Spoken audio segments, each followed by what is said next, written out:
The Golden Thread by Norman Macleod, from a rare Lamplighter collector's series. Chapter 3. The Robber's Tower. Sometimes he lost sight of the light, and again he caught it, till it became brighter and brighter, and very soon he came to a high rock, on the top of which was perched a tall dark tower. After groping about, he found a narrow path that led up to the tower, from one of the windows of which the light was brightly shining. He ascended a flight of steep steps till he reached a massive door covered with iron. He knocked as loud as he could, when a large dog began barking furiously and springing up to the door as if it would tear it down. Then a gruff voice called out of the window over the door, "Who is there? Who disturbed me in this way?" The little boy replied, "Please, sir, I am Philip, son of King Arius, and I have lost my way in this wood."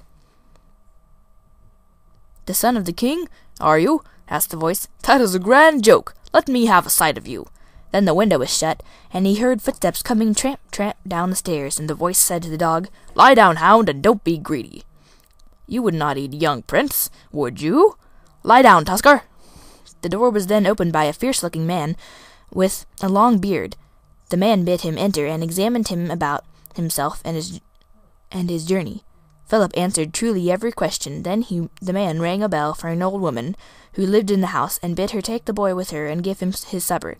The old woman looked very ugly and very cross, and led him up a great number of dark, gloomy stairs, until she reached a small bedroom with a bed and a table in it, where she bade Philip wait till she brought him supper. The big hound followed them, and stayed in the room while the woman went away. Philip was at first afraid of the dog. He was so large and wild-looking, but he came and laid his head on his knee, and he scratched his ears, and patted him, and was very kind to him. The supper came, and the boy managed to keep a few bites of meat out of his supper for the dog. And when the old woman went out of the room, he fed the hound, who seemed very hungry, and said to him, "Tusker, old fellow, I like you very much. Take another bit, good dog, and be happy." The dog wagged his tail, and looked up kindly with his large eyes, for he was thankful for his supper, and ate much more than Philip. "Now," said the old woman gruffly, when she took away the remains of the supper, "you have ate what you would do me for a week. You won't starve, Master Prince. Go to bed." The old woman left him, but suddenly returning, she discovered Philip on his knees. As he rose, she scoffed and jeered him, and asked, "Do you always say your prayers?" "Yes, always," replied the boy. "Who taught you?" "My mother, who is dead." The old woman heaved a deep sigh, but the boy did not know why. Perhaps she used to pray when she was a little girl herself, and had given up speaking to God, or even thinking of him, and had so become wicked. Or perhaps she thought of some child of her own, whom she had never taught to pray. She soon went away without speaking a word more, and Philip was left in darkness. He looked out through the narrow window of his room, but could see nothing but black clouds rushing over the sky. Far down he heard a stream roaring, and the wind, which now blew a gale, came booming over the tree-tops and howling round the tower. Every now and then a flash lighted up the forest, and the thunder crashed in the sky. It was a fearful night. Some time after he heard footsteps at his door, and immediately the man with the beard entered, and sat down. "Do you know," he asked, "where your father is?" "No," said Philip. "As I told you, I lost my way in the forest, and have been wandering all day, and cannot find him. But perhaps you will send someone tomorrow with me to show me the way to his castle, and I am sure my kind, good father will give you a very rich reward." "You are very, very far from your father's house," said the man, "and I fear you will never see him again. But come with me, and I shall show you some beautiful things that will please you." So the man took Philip by the hand, and carrying a lamp, he led him into a room that seemed full of gold and silver, with beautiful dresses sparkling with diamonds and every kind of splendor, and he said, "Stay with me, my boy, and I will give you all this, for I am a king too, and will make you my heir." "Oh, no, no," said Philip.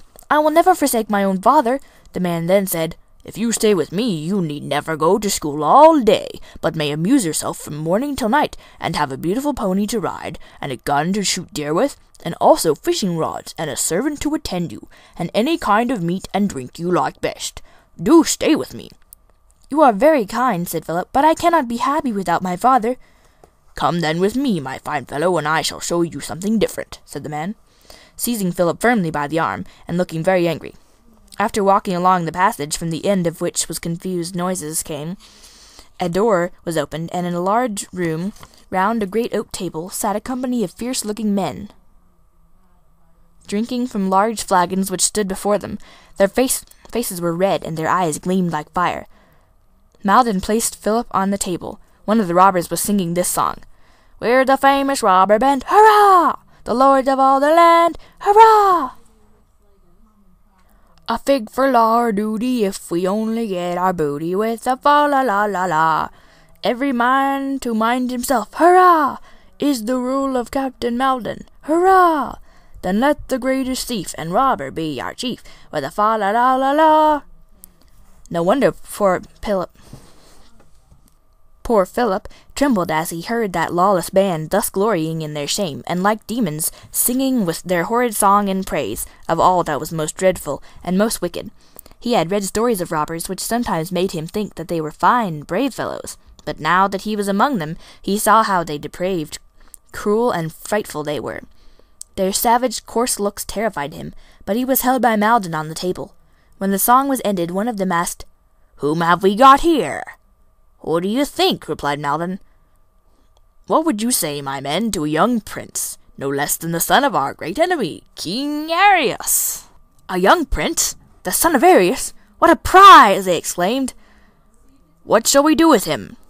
"First of all, let us have his gold belt," said Malden, unbuckling Philip's belt. "Ha! What a pretty thing it is!" "My father gave it to me, and I don't wish to part with it. The swineherd Wolf tried to take it from me, but I fought him, and kept it," said Philip. "Wolf is a grave young robber," replied Malden, "and he shall have it for his trouble. In the meantime, my lad, it is mine. But what, my men, shall we do with the prince?" "Kill him," said one. "Starve him to death," said another. "Put his eyes out and send him back to his father," said a third. Philip prayed to God, but said nothing. "I propose," said Malden, "to make him a captain, if he will stay with us." "Never," said Philip. "I would rather die." "Let him die, then," said a fierce robber, "for his father hung my brother for killing one of his nobles."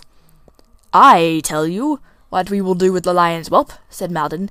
"Let us keep him in prison, and send a message to his father that we have him snug in a den among the mountains, and that unless he sends us an immense ransom, we shall kill him." "That will do famously," said the robbers. "So off with him." Then Malden led the boy downstairs, down, until he thought they would never stop, and at last they came to an iron door with great bars on it and a large lock, and he turned to Philip and said, "I know your father, and I hate him, for he sends his soldiers after me and tries to save travellers from me, and now I have got his son. I will keep you here till you die, or till he pays." Then he opened the dungeon door and thrust Philip in. When it closed, it echoed like thunder through the passages. Philip cast himself down on the dungeon floor. All appeared to be a strange dream. Oh, how he repented in having disobeyed his father, and how he seemed to be as bad as the dreadful robbers in having done what he pleased, and followed his own will, instead of doing what was right. About an hour after, he heard some rustling as if high up on the wall, and a voice whispered, "Philip!" "Who was there?" asked Philip, and his little heart trembled. "Silence! Quiet! It is Wolf. Here is a small window in your prison, and I have opened it outside. Climb up, get out, and run for your life." Philip heard no more, but scrambled in the dark up the rough stones of the wall until he reached the window, where he looked out and saw the stars and the woods. He soon forced his way through, and dropped down on the opposite side. Someone caught him in his arms. It was Wolf. "Here is your gold band, Philip. I got it from Malden, for he, who was speaking in the thunder, has been saying things in my heart. You were kind to poor Wolf. Now escape, fly! I shall close the window again. Malden will never know how you got out, and he will not open the prison door until after breakfast. So you have a long time. Run as long as you can until that road till you reach a hill, then cross it until you reach a stream, which you must follow downwards. The worst of the storm is over, and the night will soon be calm. Off!" "Bless you, Wolf," said Philip. "I shall never forget you." Poor Philip, how he ran and ran beneath the stars! He felt no fatigue for a time. He thought he heard the robbers after him every time the wind blew loud. He imagined it was their cry.